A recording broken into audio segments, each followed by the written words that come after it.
آفتاب تک. اسی طرح ظہرین کی نماز ہے، اس کا اپنا ایک وقت ہے، یعنی زوال سے ظہر شرعی سے لے کر اور غروب آفتاب تک. اسی طرح غروب آفتاب سے لے کر آدھی رات تک یہ مغربین کا وقت ہے. فرمایا صلی الصلاۃ لوقتها الموقت لها، 5 وقت کی نماز کو اپنے مقررہ وقت میں ادا کرو. اور فرمایا ولا تعجل وقتها لفراغ، اپنی فراغت کی وجہ سے نماز کو قبل از وقت پڑھنے کی کوشش نہ کرو.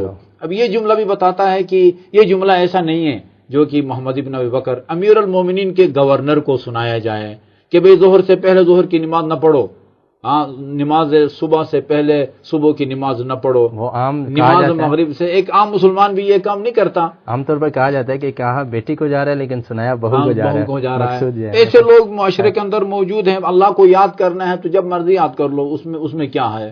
یعنی روشن فکری میں جو حد سے آگے بڑھ جاتے ہیں، کہتے ہیں اللہ تعالیٰ کو یاد کرنا ہے، گھنٹہ پہلے یاد کرو گھنٹہ بعد میں یاد کرو، کیا فرق پڑتا ہے.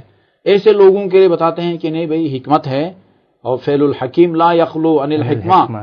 نہ معلوم اگر کبھی موقع ملا تو نوٹ کر کے ہم لے آتے ہیں اور ناظرین کی خدمت میں عرض کرتے ہیں کہ اللہ تعالیٰ نے قرآن کی کتنی آیات میں حکیم سے اپنا آپ کو یاد کیا. اللہ تعالیٰ حکیم ہے، وہ کوئی کام بھی حکمت مصلحت کے بغیر انجام نہیں دیتا. 5 وقت کی نماز کے لیے اگر اللہ تعالیٰ نے وقت مقرر فرمایا ہے، یقیناً اس میں کوئی نہ کوئی حکمت ہے. یا لا تعجل وقتها لفراغ، فراغت کی وجہ سے اچھا جی ابھی اور کوئی مصروفیت نہیں ہے لہذا نماز پڑھ کے ہاں بے شک وہ ابھی وقت نہ ہوا ہو، ایسا نہ کرو. ولا توقرها عن وقتها لاشتغال، اور دنیا کی مصروفیات کی وجہ سے دفتر جانا ہے، اچھا جی یہ کام کرنا ہے، کپڑے دھونے ہیں جی، میچ دیکھنا ہے، آج کل تو جی ڈرامہ وہ دیکھنا ہے.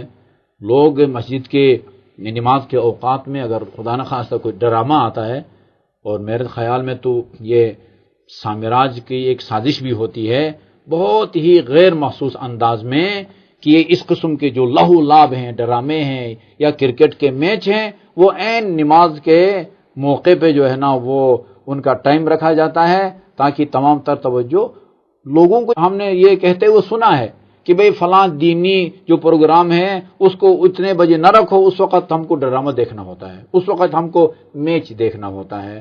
تو آپ نے فرمایا کہ اس قسم کی جو دنیا کی مصروفیات ہے، خصوصاً وہ لہو لعب جس میں نہ تمہارے دنیا کا کوئی فائدہ ہے نہ آخرت کا فائدہ، بلکہ دنیاوی نقصان بھی ہے اور آخرت کا بھی. جی وہ دونوں سعادت الدارین سے، دونوں سے محرومی کا جو ذریعہ یا باعث ہے، ان کی وجہ سے اپنی نماز کو مؤخر نہ کرو. اور اس کے بعد جو آپ نے جملہ فرمایا وہ بہت سماق آموز ہے اور واقعی ہلا دینے والی ہے. اس نے فرمایا وَإِنَّ كُلَّ شَيْءٍ مِّنْ عَمَلِكَ تَبَعٌ لِّصَلَاتِكَ، تیرے تمام اعمال ان اعمال میں واجبات بھی آتے ہیں. روزہ آتا ہے، اس میں خمس آتا ہے، زکوٰۃ اس میں آتی ہے، آپ کا حج آتا ہے، آپ کے دیگر مستحب کام، آپ کی نماز شب، آپ کے فقیروں کی مدد، آپ مریضوں کی عیادت، جتنے بھی سینکڑوں مستحبات ہیں. موجب کلیہ کا سور اپنے مدرسے کے طلباء کے لیے عرض کروں، ہر تیری عبادت اور ہر عمل تبع صلاتک، وہ اپنی قبولیت میں نماز کے تابع ہے. یہ دوسرے الفاظ میں وہی رسول اکرم صلی اللہ علیہ وسلم کا کہ فرمان کو گویا آپ نے دہرایا، جس میں آپ نے فرمایا تھا الصلاۃ عمود الدین. ہم نے پہلے یا دوسرے روز اپنے ناظرین کو یہ روایت سنائی تھی. آپ نے فرمایا تھا نماز دین کے لیے ستون کی حیثیت رکھتی ہے. ان قبل ما سواہا، نماز اگر خدا کی بارگاہ میں قبول ہو تو اور عبادات بھی قبول ہوں گی، اور اگر خدا نخواستہ نماز مسترد ہو تو باقی عبادات بھی مسترد ہوں گی. رسول کریم کی یہ تعبیر ہے اور امیر المومنین کی یہ تعبیر ہے. فرمان لکل شیء من عملک، جی تیرے تمام اعمال تبع لصلاتک، وہ تیری نماز کے تابع ہے. یعنی باقی عبادات کی قبولیت کا دار و مدار اور انحصار نماز کے اوپر ہے. یعنی نماز اگر قبول ہے تو باقی اعمال بھی قبول ہیں، نماز اگر قبول نہیں ہے تو باقی اعمال بھی اللہ کی بارگاہ میں قبول نہیں ہوں گے. اچھا قبلہ، وقت کم رہ گیا لیکن یہ ایک سوال میں چاہتا ہوں پوچھ لوں اور اس کا مختصر لفظوں میں آپ جواب دے دیجیے کہ یہ کہا جاتا ہے کہ حضرت علی علیہ السلام کی شہادت چونکہ مسجد میں ہوئی ہے اور نماز کے دوران انہیں ضربت لگی ہے جو شہادت کا باعث بنی، اس لیے ہمیں وہاں جاتے ہوئے ہمیں ایک درد سا محسوس ہوتا ہے، تو نماز سے اور مسجد سے اس بنا پر اگر گریز کیا جائے تو یہ کیسے ہے؟ میرے خیال میں اگر بہت ہی محتاط انداز میں عرض کرنا چاہوں تو یہ کچھ غرض مند لوگ ہیں کہ جو اس طرح کے بعض مسلمانوں کو سبز باغ دکھاتے ہیں اور اس طرح ایک غلط طریقے سے ان کو اپنے اعتماد میں لینے کی کوشش کرتے ہیں، ورنہ مسجد کے بارے میں اتنی وہ روایات ہیں مسجد کی فضیلت کے بارے میں. خود امیر المومنین علیہ الصلوۃ والسلام نے فرمایا کہ میں نے سنا ہے کہ کچھ لوگ ہیں جو کہ مسجد کے آس پاس رہتے ہیں اور وہ نماز اپنے گھر پڑھتے ہیں، مسجد میں آ کے نہیں پڑھتے. تو کہا لا تناکحوہم ولا تعاملہم ولا تشاوروہم، ان سے جو ہے وہ رشتہ کا لین دین بھی بند کر دو اور ان سے کوئی معاملہ بھی نہ کرو، بیت المال میں سے بھی ان کو کچھ نہ دو، جس کو آپ کہتے ہیں سوشل بائیکاٹ. ان سے بائیکاٹ کر دو جو اپنی نماز وہ گھر کے اندر بیٹھ کے پڑھتے ہیں.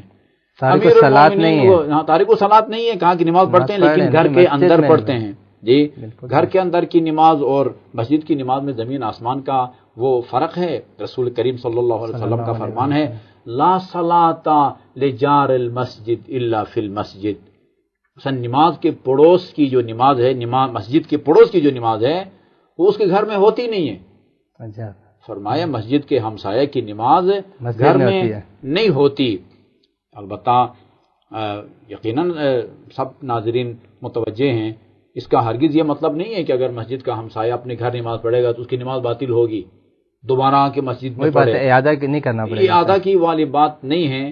یہ جو لا کے ذریعے نماز کی نفی ہو رہی ہے وہ حقیقت نماز کی نفی نہیں ہو رہی کہ یہ نہ پڑھنے کے مترادف ہے، یہ تارک الصلاۃ ہے، بعد میں خود یا اپنی زندگی میں پڑھے مرحوم ہو جائے تو اس کی طرف سے کوئی پڑھے. نہیں، یہ مراد نہیں ہے. یقیناً کمال کی نفی ہے، یعنی جو کمال مسجد میں پڑھی گئی نماز کو حاصل ہے، یقیناً وہ نماز گھر کی جو نماز کو حاصل نہیں ہے. قبلہ مسجد کوفہ کی کوئی خاص فضیلت بھی ہے جس مسجد میں شہید ہوئے ہیں؟ مسجد کوفہ، ہاں، عام مسجد کی بات ہو رہی ہے. اور پھر مسجد کوفہ کے بارے میں فرمایا امیر المومنین نے اگر لوگوں کو پتہ ہو کہ مسجد کوفہ کے کیا فضائل اور مناقب ہیں، وہ دور دور سے سفر خرچ کا اہتمام کر کے وہاں آئیں پڑھنے کے لیے. اور فرمایا کہ ایک نماز جو مسجد کوفہ کے اندر وہ پڑھی جاتی ہے اس سے وہ کئی حج اور عمروں کا ثواب انسان کو وہ ملتا ہے. یہ وہ مسجد ہے آپ کی فرمائش کے مطابق جہاں خود امیر المومنین علیہ الصلوۃ والسلام کو وہ شہید کیا گیا. 4 مسجدیں ہیں کہ جس کے بارے میں فضائل ہیں، مسجد الحرام ہے، مسجد النبی ہے، مسجد الاقصی ہے اور مسجد کوفہ. اس کے بعد پھر ہر شہر کی جو جامع مسجد ہوتی ہے. اور مسجد کوفہ جس کے محراب میں امیر المومنین کو شہید کیا گیا تو اس کے بارے میں یہ وہ ہے. یہ انتہائی سادگی کی نشانی اور علامت ہے. اور میں نہیں سمجھتا کہ جو لوگ اس قسم کی باتیں کرتے ہیں یہ ان کی اپنی سوچ ہے یا وہ اس عقیدے کے وہ قائل ہیں. نہیں، وہ کچھ وہ مادی اغراض جو ہے نا وہ وابستہ ہوتے ہیں، تو اس کے لیے کچھ لوگوں کو سبق بات دکھانے کے لیے، ان کو اپنے اعتماد میں لینے کے لیے یا اپنی سستی شہرت کی خاطر ایسی باتیں کرتے وہ نماز کی اہمیت کو وہ کم کرتے ہیں. اللہ تعالی ہمیں قرآن اور سنت کی روشنی میں عبادات کی اہمیت کو سمجھنے کی توفیق عنایت فرمائے اور اللہ تعالیٰ سب کو ہدایت دے کہ وہ دین حق کو اس کے صحیح منابع سے سمجھ کے اس کی تبلیغ